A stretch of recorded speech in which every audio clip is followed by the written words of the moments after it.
raw, uncut, and unapologetic. Welcome to Men Talking Mindfulness with your hosts John McCaskill and Will Schneider. Here we focus on helping men and those with men in their lives solve some of life's complex challenges through understanding the practices of mindfulness and how they can help. Each episode is in an environment free of judgment and criticism, with a focus on authenticity and inner peace. Let's dig in. A person isn't who they are during the last conversation you had with them. They're who they've been throughout your whole relationship. That's Rainier Marie Rilke. That's a quote, right? A person isn't who they are during the last conversation you had with them. They're who they've been throughout your whole relationship. So relationships can be tricky. So today we thought we should shed some light on them and learn about toxic relationships, what they are, how to identify them, and what you can do to change them. Welcome back, everybody, to Men Talking Mindfulness, where my co-host John McCaskill over there in Colorado Springs and myself in New York City break down an aspect of mindfulness and make it meaningful to you. And today, that's why you had the big fire background here. Toxic relationships. All right. And I think another quote, and we've said it many, many times in the show, is Dr. Robb Kelly, who's been a two-time guest on our show. He goes, "You show me your friends and I'll show your future." That's how important the relationships and the people and the influence that you have in your life that you continually access and surround yourself with have and determine a lot of who you are, what you're doing right now, and where you're not being or where you are going because of your relationship. So, John, welcome back to the show. Always great to see you. Great to be here, brother. Thank you for that intro. And just going to cover a couple of announcements. I'll do it real briefly. One, YouTube. You can check us out on there. It's super easy these days. All you have to do is go on YouTube and type in the @ symbol, and then Men Talking Mindfulness. So @ and Men Talking Mindfulness. Check us out. We'd love for you to follow us there. Hit that little bell and make sure that you get notified when new content comes out. It's not just the show that we put out. We put out a lot of other content on there too. Next one is that we have the dates set for our next Mindfulness Adventure Retreat. And this time it's on the East Coast. So save the date, May 18th through the 21st of 2023. We've got the East Coast, Upstate New York Mindfulness Adventure Retreat. And Will's been out there. He sent us pictures of this location. I can't wait to get out there. It's going to be a retreat for us as well while we're there. So we're very much looking forward to that.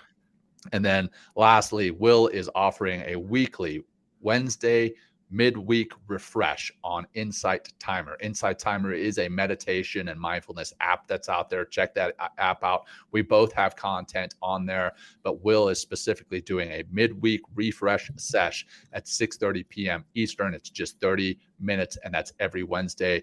You don't have to know how to meditate. You don't have to be experienced. You just show up. Will walk you through that and kind of get you spun up on how to do this midweek refresh. That is on Insight Timer, but you follow Will on Instagram to get some more details on that. And then you can follow us both on Insight Timer. All right, that all said, let's get into that 5-breath kind of reset or a grounding practice. So for those who are listening, for those who are watching, thank you. And now get into a position that is both safe and comfortable for you, whatever that may look like, whatever that may feel like.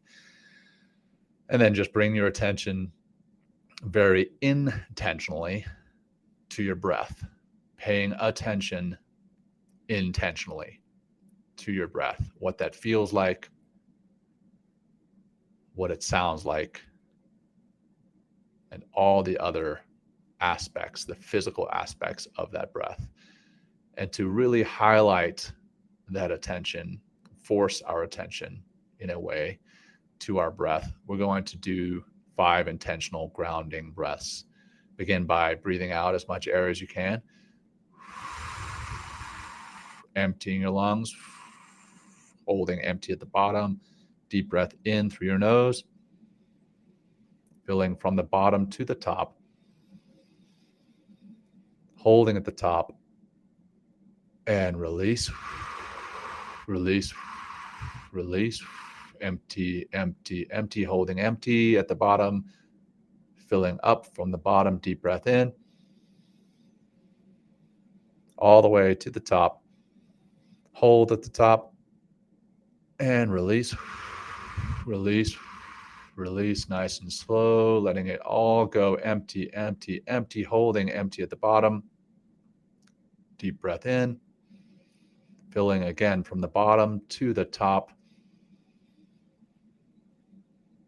holding full at the top and letting it go, letting it go, letting it go, emptying all the way out, holding empty at the bottom.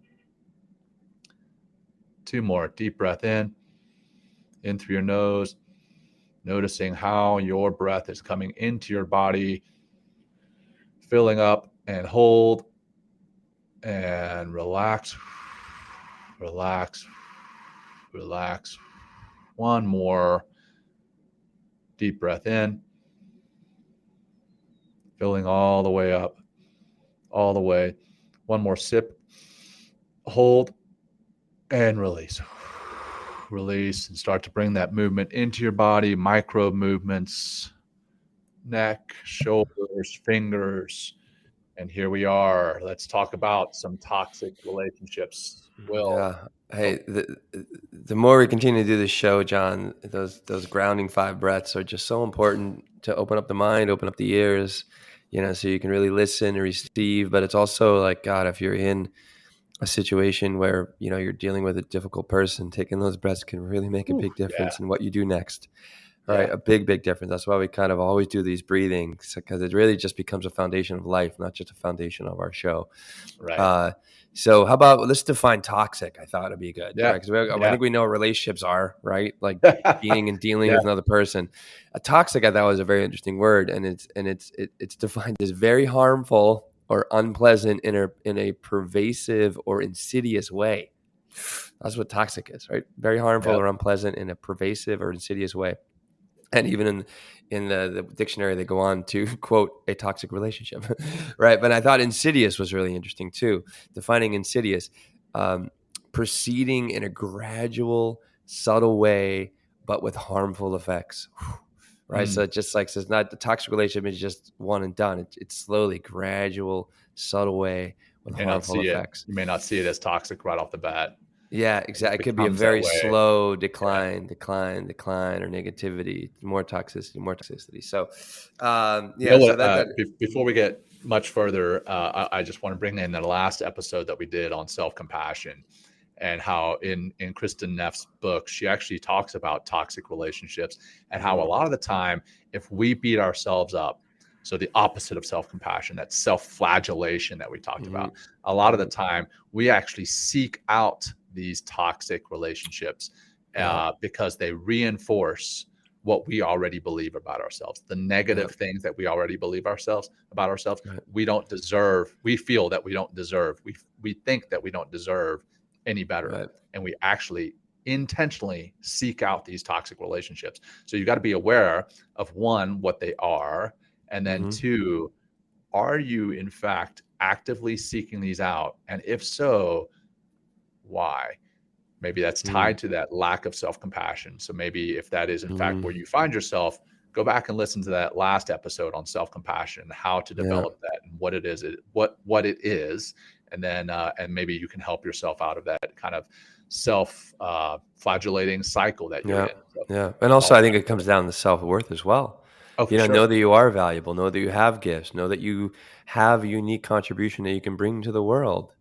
And if you're in a toxic relationship and surrounded by a lot of negative influences, I've been in those relationships, John, and I still have some of those in my life that I work very hard in order to mitigate and minimize and kind of, find a way to, when I am around these kind of relationships, finding a way to just, and honestly, a lot of breathing to keep my mouth shut, a lot of munching on my lip, instead of to keep my mouth shut, because I'm trying not to engage in the toxicity, because then I start to fuel and fill up with like fucking negativity, and I can get really critical and very assholey and fucking very mean if I go into that space, because it just unlocks a part of myself that I probably was doing too much of in the past in some ways.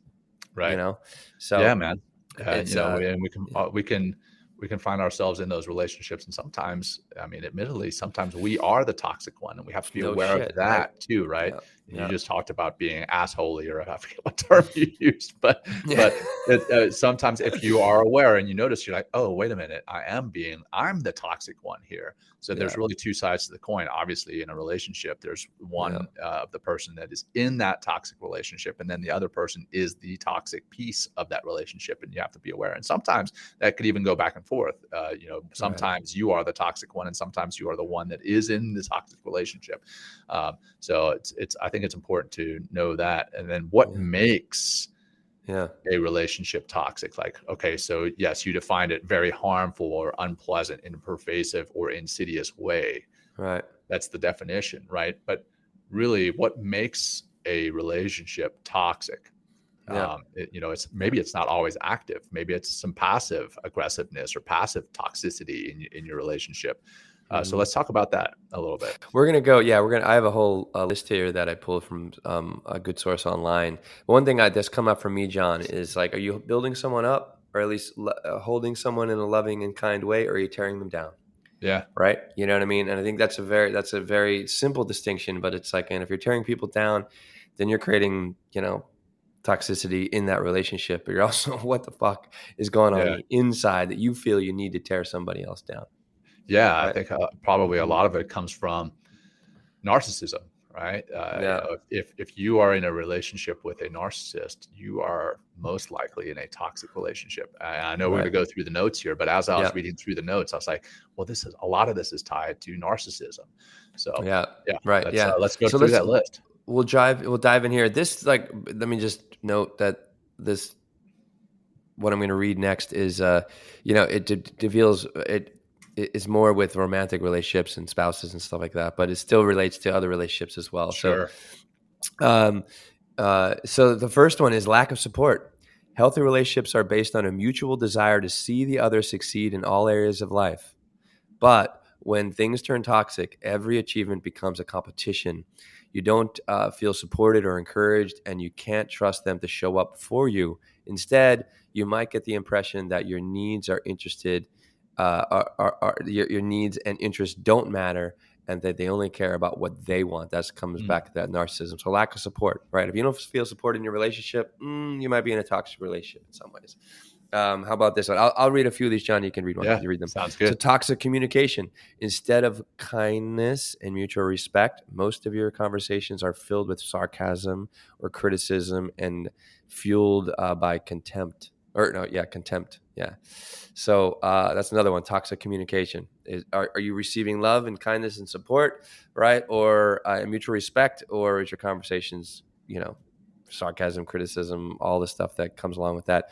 Envy or jealousy. Does your partner or friend ask where you are all the time? Maybe they become annoyed or irritated when you don't immediately answer text, or text you again and again until you do. These behaviors might stem from jealousy or lack of trust, but they can also suggest a need for control, back to that narcissism, both of which can contribute to relationship toxicity. In some cases, these attempts at control can also suggest abuse, which, is another kind of, I guess, when toxic relationships get really, really ugly, abuse can kind of begin to take hold. Resentment. So this is another aspect of toxic relationship. Resentment, holding on to grudges and letting them fester. They also chip away at intimacy when they do that as well. How about the rest? Anything for those first four, John, that are kind of speaking to you? They all speak to me. Absolutely. Yeah.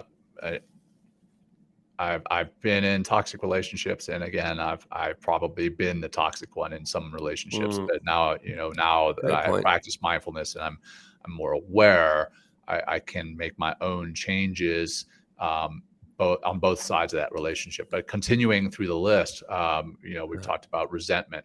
Holding on to grudges and letting them fester chips away at intimacy. Dishonesty. You find yourself constantly making up lies about your whereabouts or who you meet up with. So you are trying to cover up this because you already see that other person as jealous, right? Or envious. Lying. And we talked about, you start lying to them to protect yourself from that outburst of control or that abuse even.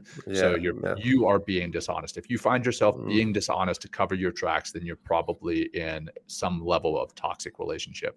There's a pattern of disrespect, being chronically late.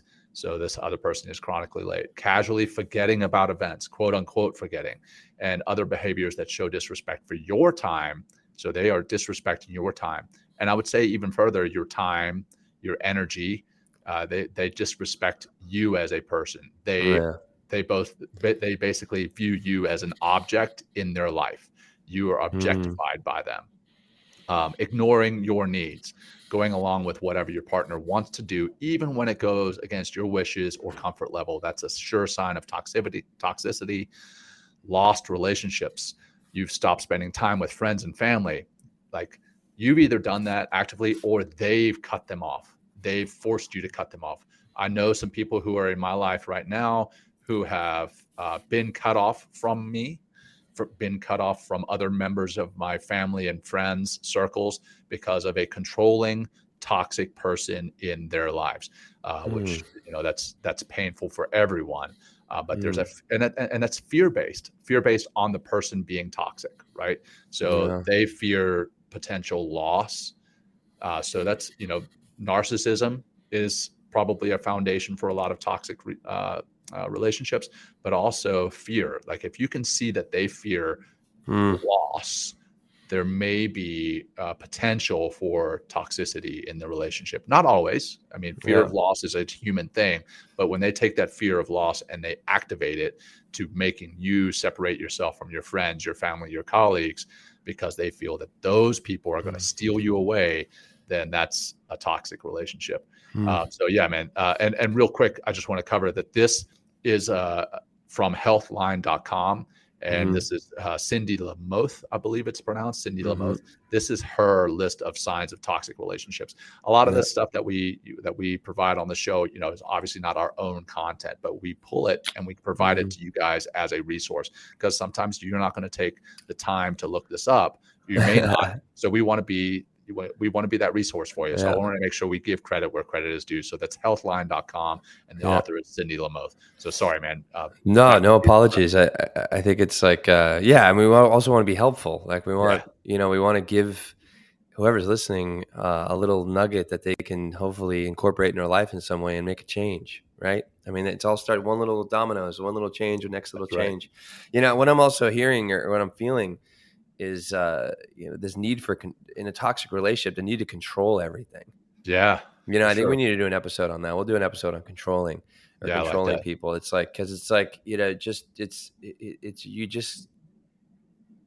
a weakness. That's not the word I want to use. It's like, it's a fear. That's what you said earlier. It's a fear of like, without scarcity mindset, without control, or without you controlling or putting your footprint and fingerprint and approval on everything. That's like, it's just fear instead of being in the moment, going with the flow, taking things as they come. And there's obviously a need, John, to lead and not control, but I mean, to make a decision and move in a certain direction, but also with a sense of flexibility and a sense of like, we'll arrive at the next moment when the next moment comes, instead of trying to control every single moment. And I think, the more I kind of talk about it, it's like, that's so much of this toxic relationship, because if you're not getting control, then what are you doing? You're going to tear somebody down. You're going to pick somebody apart. You're going to speak to them in a negative way in order to defeat them, right? In some ways, or deflate them, so they just give up, right? So you can be in control. And I want to touch on real quick, since you brought up control specifically, the note that we have here about abuse. So, taking this toxic relationship to the next level, if you will, obviously a negative next level. Abuse, on the other hand, so compared to a toxic relationship, stems from a desire to hold power over someone and control their behavior. And according to the National Domestic Violence Hotline, since abuse often happens gradually in subtle ways, you may not always recognize it easily, especially if the relationship has been toxic for some time. And that can be physical abuse, but there are other forms of abuse, emotional abuse, right? Verbal abuse, controlling the finances and income, controlling Gaslighting. the ability to maybe travel, like taking away somebody's passport, or like there's other forms of abuse, and we have to be aware of that. And we have to also, I want to make sure that we're talking about toxic relationships here. And I think abuse is definitely a level of toxic. It is just the next level. And you just have to be aware that a lot of the time, toxic relationships can become abusive. So I just wanted to mention that when we're talking about control. Yeah. And if you're in one of those relationships, you got to stand up for yourself. Like you got it, and that's not easy a lot of times, especially if somebody is maybe intimidating with a big booming voice or something like that, or particular stature, or, we'll get into the, kind of office toxic relationships here in a moment, toxic relationships in the professional world is what I mean, toxic relationships. But maybe somebody is like, your boss or your manager or somebody higher up the pecking order within your organization. It's just like, what do you do in those particular circumstances? With regards to coming back to the abuse, after I said the abuse, you're like, well, you got to get out of it. Well, a lot of the time that's easily said, but not so easily done, because you may be in a relationship where you have children involved. You may be in a relationship where you have some type of codependency, where you do depend on this other person for income, or maybe they are the quote unquote breadwinner in the family. And if you leave this relationship, then you're going to be, or at least you may envision yourself out on the streets without a home. So, it's easy to sit here and say, of course, that, hey, get out of an abusive relationship. But a lot of the time it's more complicated than that. But that's not what this episode is about. This episode is actually taking it down a notch from the abusive relationships into the toxic side. And that we want to make sure we give you some tools to be aware of those toxic relationships, and then a tool to get out of those toxic relationships if in fact that's where you want to be. So all right, where do we want to take it from here, man? Let me we have a little bit more information here on how to handle toxic relationships. Let's do it. So maybe we can do into that. And this is by Kristen Carter on mindful.org. When a relationship is causing you stress and suffering, follow these 5 steps to find peace of mind. Bingo. Right. If you too have struggled with toxic relationships, I hope this little instruction manual will help you. Okay. Number 1, I'll do number 1. Accept that you are in a difficult situation dealing with a very difficult relationship. So first is accept, just like we talked about. It's like that's where it all starts. And being aware, first thing, it's no wonder why it's from mindful.org. Being aware of the situation that you're in and the relationship that you're in. Your choices here are fairly limited, and strangely, acceptance is always the best choice. You can judge and criticize the other person, but that will probably make you feel tense and lonely. Alternately, you could nurse your anxiety and despair that you'll never be able to you can nurse your anxiety and despair that you'll never be able to get along with them, which will make you feel stressed and sad.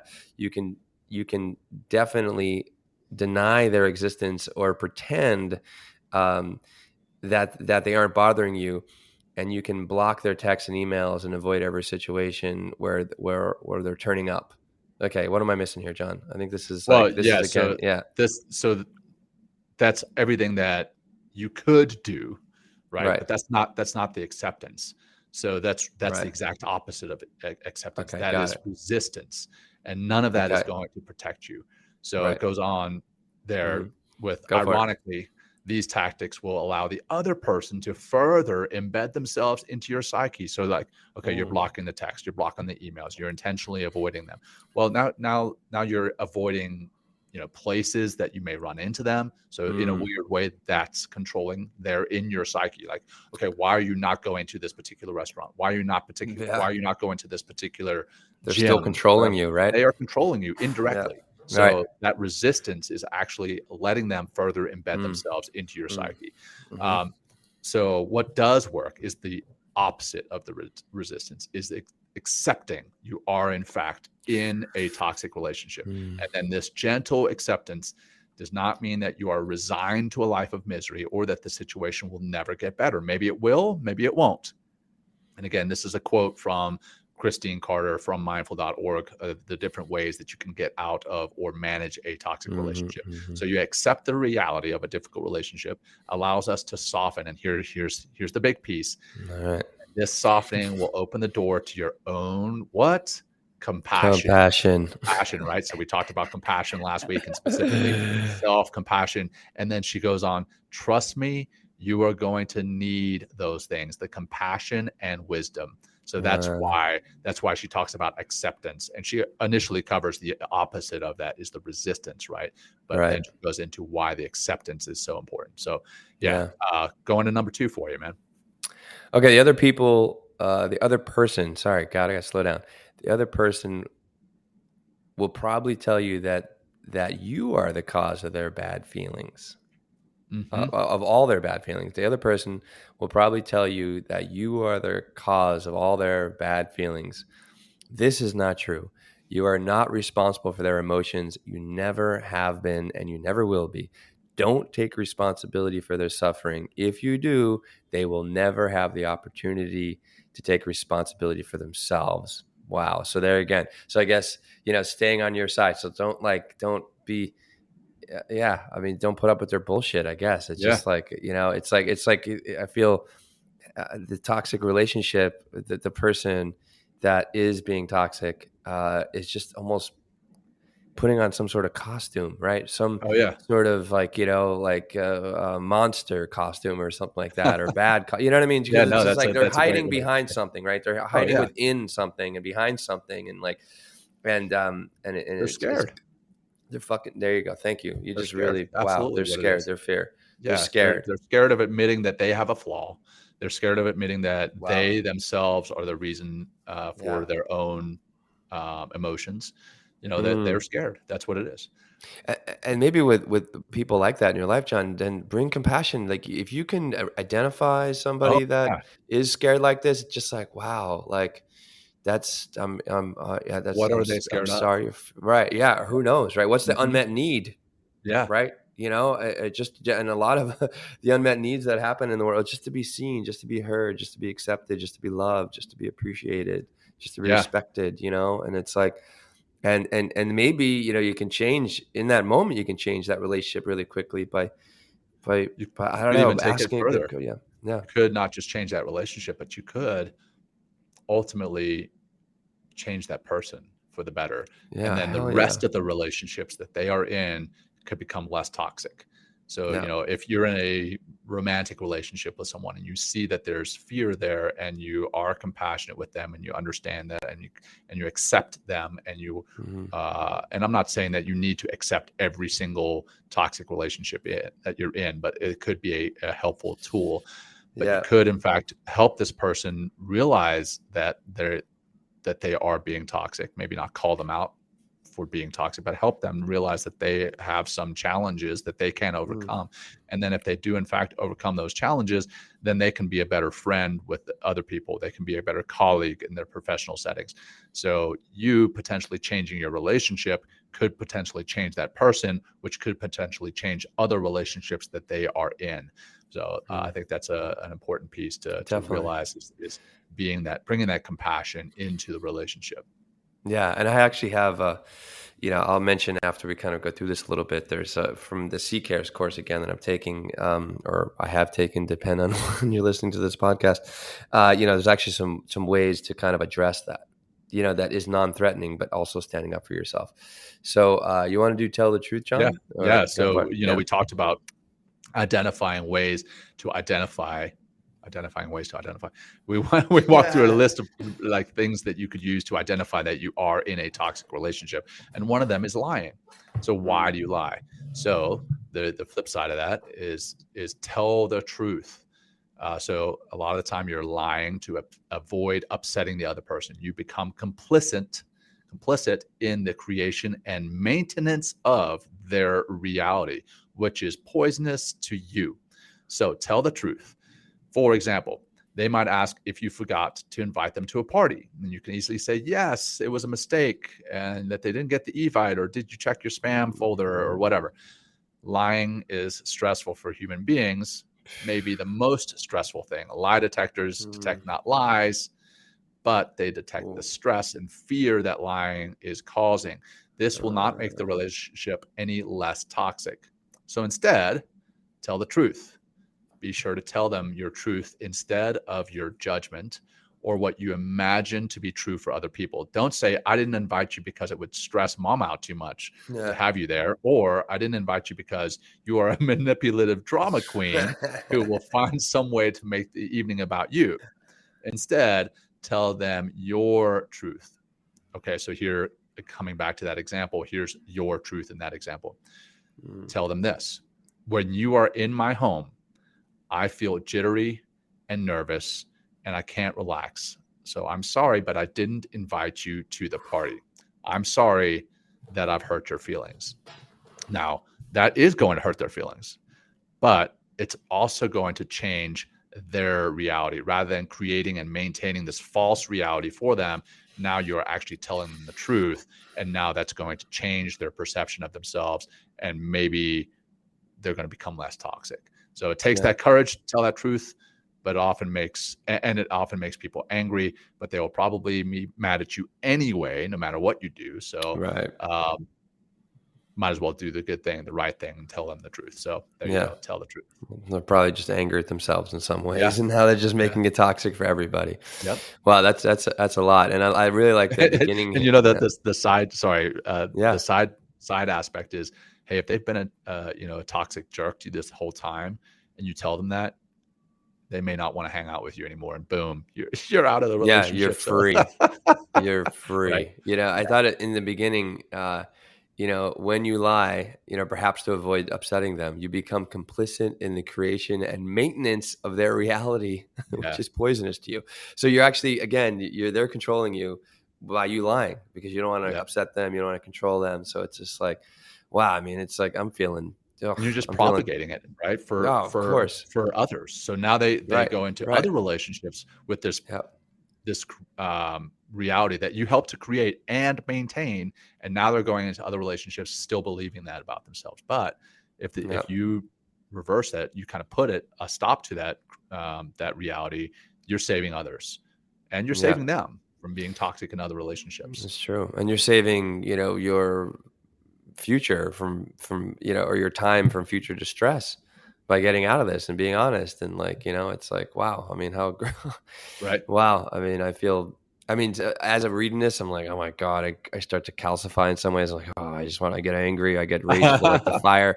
But then we talk about what can relieve us. Like, oh man, that'd be so nice just to kind of, tell the truth and, let them know, how they're making you feel, not telling them that that they're making you feel this way, but like how I'm feeling because of the way that they're showing up. So it's like, wow. So, so let's talk about that anger, right? Yeah. So that's number 4 in this list.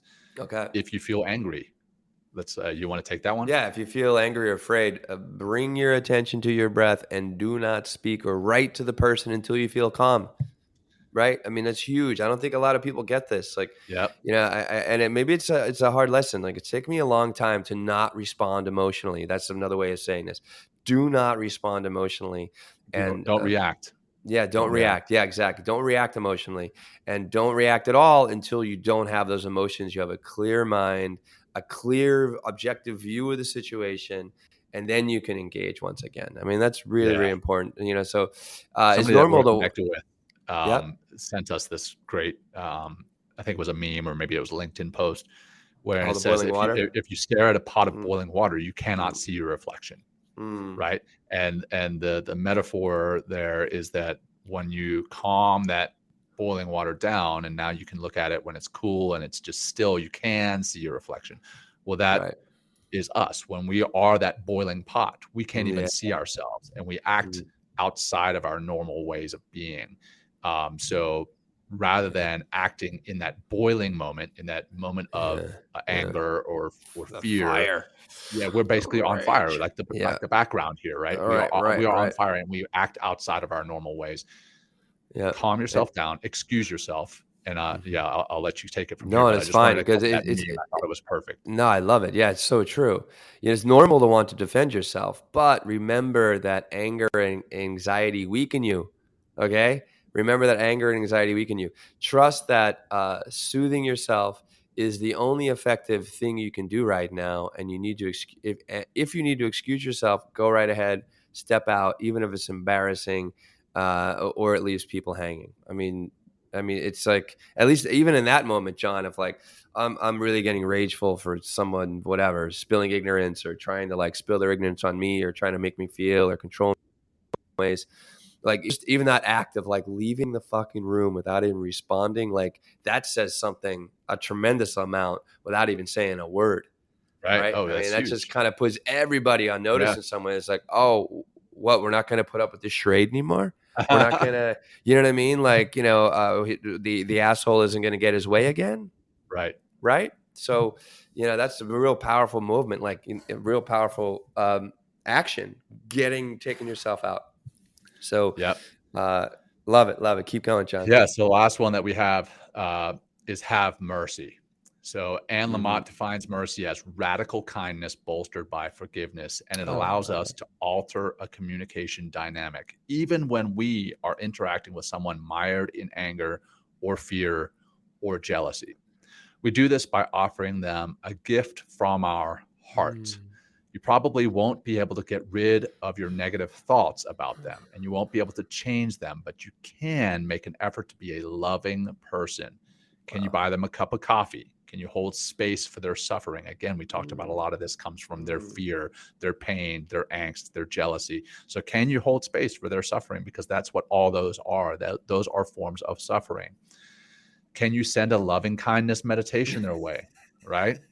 That's if you've done loving kindness meditation, a lot of the time you start by envisioning someone that you love, right? And you send them loving kindness. You send them, you want to take away their pain, their suffering. You send them joy. And then you kind of envision someone of neutral who you don't really have feelings for. And that's kind of easy to send them that loving kindness. You want to send them the love, the joy, and take away their pain and suffering. And then it goes from there to somebody that you have a challenge with in your life, somebody who you may even have negative feelings for. And that's always the toughest part of these loving kindness meditations. But I would also argue, I think that's the most important part, is that loving kindness meditation, where you're actually sending that loving kindness to someone that you have negative feelings for, because it does so much, not just for them, because it may not do anything for them. I'd like to think that it does, but it really does something for you. And it helps to develop this mercy that I'm talking about. So forgiveness takes this kindness to a whole new level. And then she goes on to say, I used to think I couldn't really forgive someone who had hurt me until they had asked for forgiveness, preferably in the form of a moving and remorseful apology letter. But I've learned that to heal ourselves, we must forgive, whether or not we're asked for forgiveness, and whether or not the person is still hurting us. When we do, we feel happier and more peaceful. And it goes on. I'm not going to read the rest of it, but the bottom line is have that mercy. And she defines, or rather, Anne Lamott defines mercy as that radical kindness bolstered by forgiveness. And you don't have to have them ask for that forgiveness. Give it to them. Give it to them. Because like we've talked about forgiveness on the show before with John Abbott, who was run over, right? Run over as a cyclist. And he forgave the person who ran him over without ever knowing who it was. That person didn't ever come and ask for the forgiveness. He gave the forgiveness, because not forgiving, and I forget who says this, and you may know, Will, not forgiving someone is like drinking poison and hoping that they will die. Right. Oh, there you go. That's a great point. It affects you way more than them. So anyway. It keeps you in the victim. It keeps you in the victim mindset. It's just like, well, it keeps you, in this case, in a relationship with, two people. It's like you're a victim to their fucking toxicity and their bullshit and their need to control things, versus like, and then you're drinking their poison, right? That's what they had said earlier, what toxic is poisonous. Yep. Versus like disconnecting, forgiving, like being of mercy, right? Kindness and forgiveness is the combination there. And just the moving on from the relationship and that can be a great way to change that relationship. Yeah, for sure. I mean, just again, and this really speaks to having mercy and forgiveness is another way of standing up for yourself. that's Which absolutely is a big deal. I mean, that's honestly what a lot of this is coming down to, is standing up for yourself and don't put up with these toxic relationships, or find a way to get around them. So one way that we can do that, John, is it's you can make a request, I think, and there's a couple. You can make like a smart request. So if you're having trouble with somebody, whether it's a personal relationship or an office relationship, you can make a smart request. Okay, so a smart request is the language would be, the language is something along the lines of, would you be willing to, and make that request, right? So that's really powerful, because you're not blaming anybody, right? But you're sticking up for yourself. Would you be willing to, and make this request? And the answer in those situations, with the other person in the relationship, could be yes, no, or a counter proposal. Even something like, so then in a smart request, and I'll give you an example, or I'll give you a script here that you can kind of plug in. Smart request is one that's specific, measurable, SMART, specific, measurable, achievable, realistic, and time bound. So it's like a SMART goal. The SMART goal. SMART goal. If you've heard of SMART goals, SMART, it's the same acronym for SMART goals. I've never heard that tied to a SMART request. I love it. Bringing that SMART acronym into this. Yeah. Well, I had I had a situation, where, someone was like filming me without like taking pictures or videos without me even knowing. And I was like, I felt kind of disrespected and a little offended. It's like, you got to tell me that you're fucking taking videos and shit. Like, that's not cool. Dude, I mean, look at you. Why would they not want to? Yeah. Well, that's a good point, John. Very good point. Now I just feel better about the whole thing. Thank you very much. So this is the prescription, right? And so when this, so here it is. So when this, happened, so this is me speaking to the person. So when this have the date happened, I felt triggered, and I realized that I have a need for blank, right? Would you be willing to, this is the request, willing to blank and make the request, right? So, hey, when you were filming me without me knowing, I felt triggered, and I realized that I have a need for respect. Would you be willing to let me know before you film me next time, please? Right to the heart, right? Right from the heart, right? I'm standing up for myself. I'm not trying to, defend or, not trying to like diminish them in any way. I'm only standing my ground in this case. Right. And it's very clear too. It's a very clear request. And again, they just say yes, no, or counter proposal. And, whatever that next step is, or that after that, you saying that, is what the next moment is. So that could be a great way to begin to stand up for yourself, and with language instead of, because sometimes it's like, how do you, like, we have all these wonderful, what we just talked about, these 5 steps, but it's like, what do you actually do? Like, what do you actually say? Like, how do you actually, stand your own 2 feet, in order to do this? Because that could be very, very intimidating. Sure. To kind of make a request like that. Relationship, right? Yeah. That's the reason you're still in it, is most of the time your own fear or intimidation. So having that smart request and having some type of, basically it's an instruction manual, right? Of how to talk with someone and make the request without offending or putting them on the defensive. I think that's fantastic. I love it. Yeah. Great tool. Yeah. We have we got a little more time, not too much time, but yeah. So how about, and I don't know what's going on your mic, John. It's a little, or not the mic. I think there's some sort of interference somewhere, but I don't know if that's going to make a difference, but it's okay. And sorry, everybody out there that's listening. John didn't do a goddamn thing. All of a sudden, it just started happening. So who knows? Oh, anyway, man. You're being so toxic. Oh, fuck, dude. I'm sorry. I mean, I'm not shit, dude. Now I feel like I'm being an asshole. Okay, so let's talk about toxic relationships at work. And this is from Forbes magazine. So just to make it, so personal relationships are one thing, and they can be, they have their own challenges and their own gifts as well. But at work, if you're in a toxic relationship,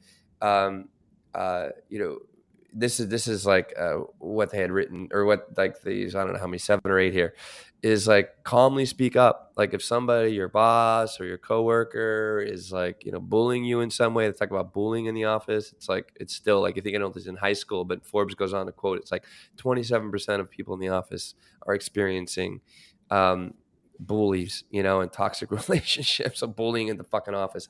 So calmly speak up, right?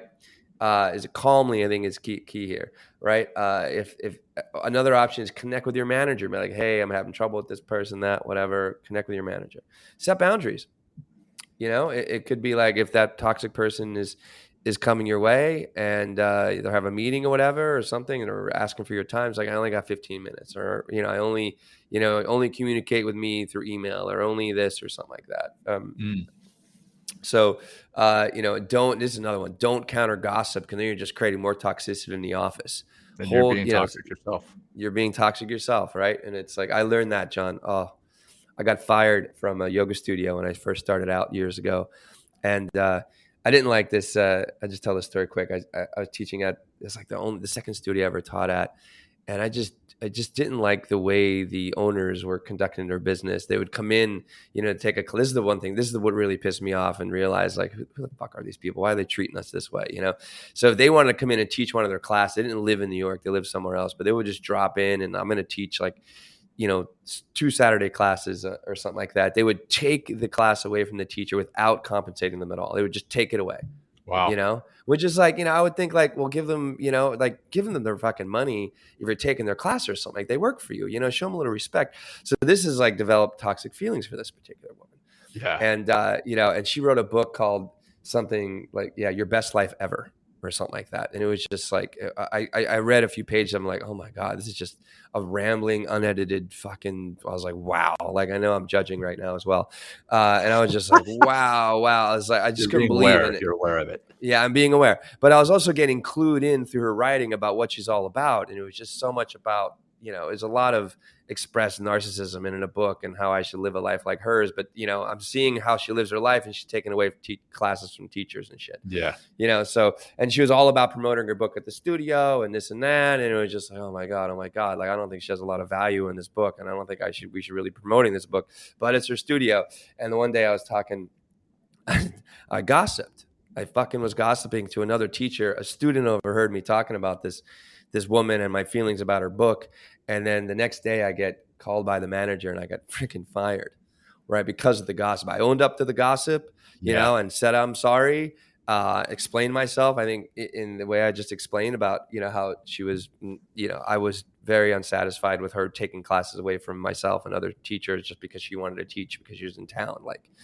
And I got fired from that situation. So I don't know, that was gossip. Like, gossip. I was like, from that moment, I was like, do not gossip. Do not talk shit behind people's back. Don't, just don't gossip, because it's never good. It always creates toxicity with you. It brings up those feelings. You might do it more often, and then, then people might like, oh, Will likes the gossip or this or that. And they're gossiping about me, and they're gossiping their own life. So it just is not good. It's very, don't evil also, social contagion. Yeah. Don't listen to gossip, right? So yes, don't actively gossip yourself, but also don't listen to it, because a lot of the time, if you're listening to it, then you're feeding into it. And then a lot of the time, if you're listening to it, if someone's gossiping to you about someone else, there's a good chance, and I think I've said this on the show before, there's a good chance that same person is gossiping to someone else about you. So don't put up with it. Yeah. Don't overshare. That's another thing. So like, you don't have to share all your ideas, especially with a toxic person, because they might use them against you. So don't overshare. Realize your audience is really important. I was going back and reading The Artist's Way, trying to get a little bit deeper into relationships and stuff. And it's like, she talks about, you value the people that are in the dugout with you and people that are outside of your dugout. People inside are people you can trust and love, and they can hold your word and not going to gossip. They hold you to your highest esteem, but also don't let you get away with bullshit. People outside that, you have to identify what those people are. They might try to, hijack you in some ways or do something bad. Confront them. They also have here, like, confront them in some ways and use that little script, use that little smart request. And let them know that you're triggered in a certain way and when and how. So it's very clear. Celebrate individualism. So this is a way to combat bigotry. If somebody is like, oh, they mentioned like in a millennial example here, it's like, oh, well, that person's a millennial, so they don't know this, that, and the other thing because of whatever, they're millennial.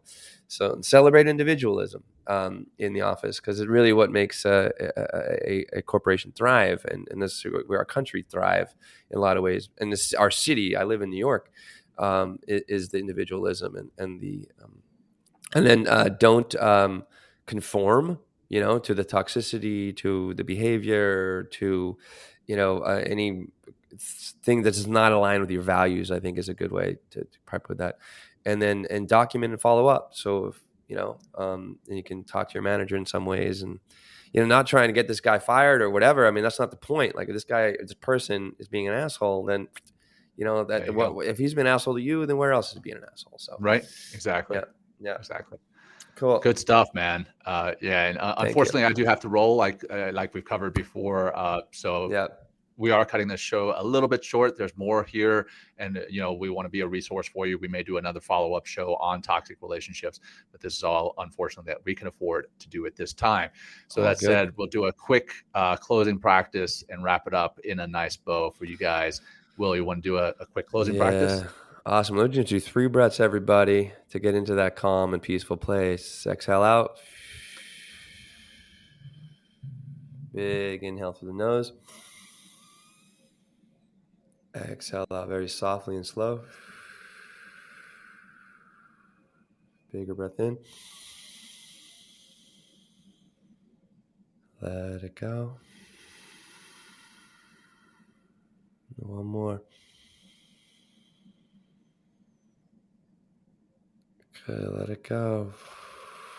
And just those breaths will help you to relax your mind, relax your body, get into that clear space, and also help to eliminate some of the fuel that might be fueling the toxicity and the rage that comes with toxicity. So thank you, John. Beautiful. Thank you, brother. Once again, always a pleasure to be here, and always a pleasure to help our audience, and let us know how we're doing out there. Leave us a comment, maybe take a screenshot on your of the episode right now and post it on your social media and say, we appreciate and love what Men Talking Mindfulness are doing. And tag us at Men Talking Mindfulness. That would be awesome. Guys.